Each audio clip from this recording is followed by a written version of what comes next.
You too. What is going on, Lakers family? In today's video, we're going to be ranting in this video about head coach Darvin Ham. And man, oh man, this dude continues to fail the Lakers once again and continues to get exposed as a head coach. So last night, the Lakers did face off against the Minnesota Timberwolves at home after beating the Cleveland Cavaliers at home. So it was a back-to-back home game. So that was our last back-to-back home game of the season, or just back-to-back in general, right? And we lost to the Minnesota Timberwolves by the final score of 127 to 117 by 10 points. But our best player, LeBron James, did not play. He was sick. He was out with flu-like symptoms, so he couldn't play through it. And I was hoping he would, but it is what it is. And hopefully he does come back the next game against the Golden State Warriors because we're going to need him. And we were so happy, heading into last night's game against the Wolves because we were like, Anthony Davis is going to play. He was probable.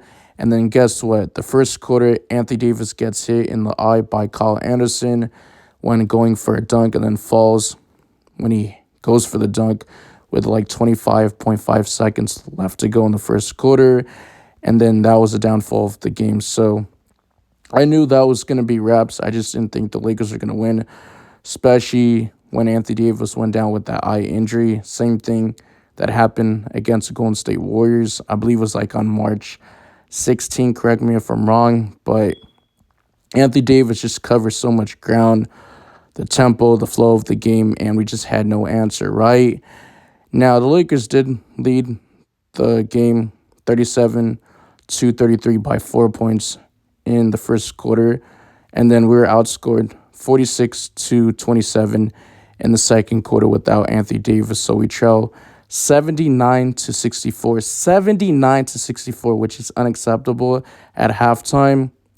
And then the Minnesota Timberwolves shot 62.1% from the floor in the second quarter, and then out-rebounded the Los Angeles Lakers 14-8. So second chance points have been killing us. We've been getting out-rebounded. Of course, we didn't have our best player, Anthony Davis, so it's like, what couldn't we do?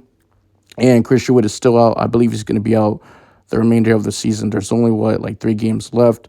So we got the Golden State Warriors tomorrow, which is the last game at home of the season. And we got the Memphis Grizzlies. That should be a win. And then we got the New Orleans Pelicans, right? So the Lakers, they got to win the next 3 games. And after halftime, let's continue on. In the third quarter, the Lakers go on a 17-4 run. 17-4 run. So we started playing better basketball, smacking our threes, playing some better defense. It was like the last 6:23 when we went on the 17-4 run. So the Lakers pulled within 88-81. We're down by 7 points before the Timberwolves entered the final period with 102 points to 92, which was the lead. And then they went on a 12-2 run that started early in the fourth quarter. So they were taking control of the game, and they led 120 to 100 points. So there was 5:37 left remaining after a 3-point play from Naz Reid. So he wound up killing us in that game, and he was hitting threes. He was getting to the rim, and he was actually playing some solid defense. So I really like Naz Reid. He's a Lakers killer. Every time he plays the Lakers, he's always going hot. He's always, smacking his threes. And what's the very frustrating part is that when the Lakers were going on the run, Jackson Hayes was in the game, right? He was hustling, playing some defense. He was rebounding. He was throwing down dunks. He was a lob threat. We were down by 4 points, 94-90 in the third quarter with 1:42 left to go in the third quarter. And then guess what Darvin Ham does? He takes out Jackson. He subs him out for Taurean Prince. Of course, he has favoritism towards his players, even when Taurean Prince used to play for the Atlanta Hawks for him when Darvin Ham was assistant coach back then. So I'm not really surprised about this. And then the very frustrating thing is that Darvin Ham plays Taurean Prince at center when he's not even a center. This dude is a power forward, small forward. So this guy is undersized. He's around 6'7". So it's very frustrating that Darvin Ham continues to get exposed as a head coach. And to be honest, guys, I feel like we still could have won because when Anthony Davis was out throughout that whole game after that first quarter and the Lakers went on the run in the third quarter, we were playing some very good basketball, right? Spencer Dinwiddie was finding Jackson Hayes for a dunk in the paint, and then Ospreys was hitting a three, and then D'Angelo Russell finds Jackson Hayes for the dunk in the paint. And that's when the Lakers went on the run when we were down by 7 points, 88-81. So it's very frustrating. And the thing is that Darvin Ham has no creativity. Like, he doesn't make the in-game adjustments. And when we're down by like 10 points, that's when he waits to call a timeout. So he lacks that. I mean, be creative. Put Colin Castleton. I mean, he's not really experienced. He's only a rookie, and he was undrafted. The Lakers signed him on a two-way contract, and he was even dealing with injuries, right? So that's why the Lakers did sign Harry Giles on that two-way contract, and would even get to see him play. So it's very frustrating because I feel like if Colin Castleton, Harry Giles were in the game, maybe the game would have switched, and we would have gained momentum because we already were gaining momentum when we were down by 7 points, and then decides to go small ball and then have Rui Hachimura play center. And he was balling out. He had 30.6 rebounds, 1 assist. He shot 64.7% from the field, 11 out of 17 from the field, 4 out of 5 from three-point line, 4 out of 4 from the free throw line in 36 minutes. And then Jackson Hayes played really good, right? He had 19 points. He had 10 rebounds, 5 steals, 1 block. He shot 88.9% from the field around the rim. He shot 8 out of 9 from the field. And he shot 3 out of 5 from the free throw line, 32 minutes. And then Spencer Dinwiddie played really good, right? He had 18 points, 5 rebounds, 7 assists. He shot 57.1% from the field, 4 out of 7 from the field, 3 out of 5 from the three-point line, and shot 7 out of 7 from the free throw line, 35 minutes.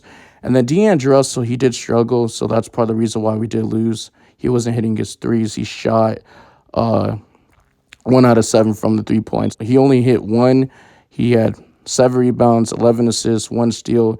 He shot 26.3% from the field, which he wasn't very efficient. And it took him 19 shots to hit 5. So not efficient at all in 38 minutes, but he did make all 4 of his free throws. And then Ospreys continues to struggle to shoot from the three-point line, right? He shot 2 out of 8 from the three-point line.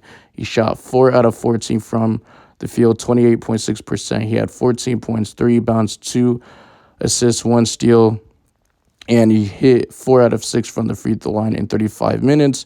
And then Taurean Prince, he played horrible. He had 6 points. He shot 40% from the field, 2 out of 5 from the field, 0 of 2 from the three-point line in 24 minutes after having 18 points, shooting 77.8% from the field, and 7 out of 9 from the field, and shooting 4 out of 5 from the three-point line against the Cleveland Cavaliers at home in 20 minutes. So he struggled last night to hit his threes. And the Lakers, they had a huge opportunity to move up to the 7th seed because the Phoenix Suns, we needed them to beat the New Orleans Pelicans. They sold, they lost.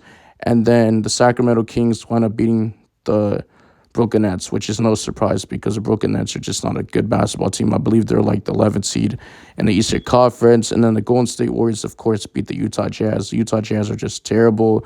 So the Lakers got no breaks, and we're just getting closer to the 6th seed. So it looks like the 6th seed is out of reach. You know, coming into the game, we were 12 games over 500. We were the 8th seed in the Western Conference. We were 9-1 in our last 10 games, and our record was 45-33. So we were on a 4-game winning streak, and then we had a chance to be 13 games over 500. Instead, we're back at the 9th seed where we were before.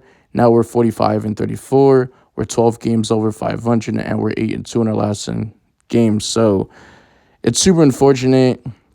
And the Lakers finally snapped their 4-game winning streak. Of course, no LeBron James, Anthony Davis, so it's going to affect us winning. So Lakers fans, NBA fans in general, you guys let me know in the comment section. How do you guys feel about Darvin Ham?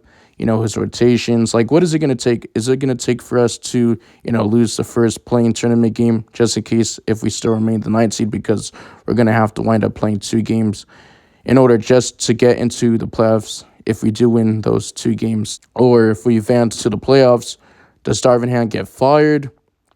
Or we get eliminated? Or we make it back to the Western Conference Finals and we just lose again?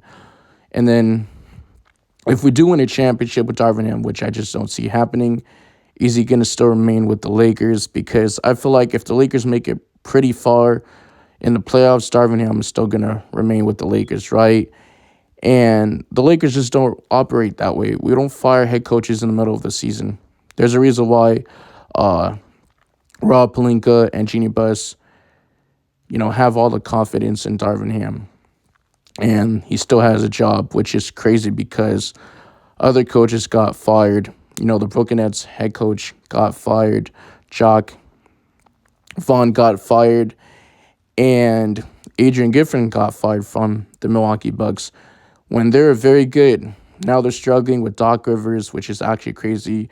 And I'm not really surprised because the only reason why he has a head coaching job is because he has one championship under his belt, winning that championship with the Boston Celtics. But other than that, he's one of the worst head coaches in NBA history.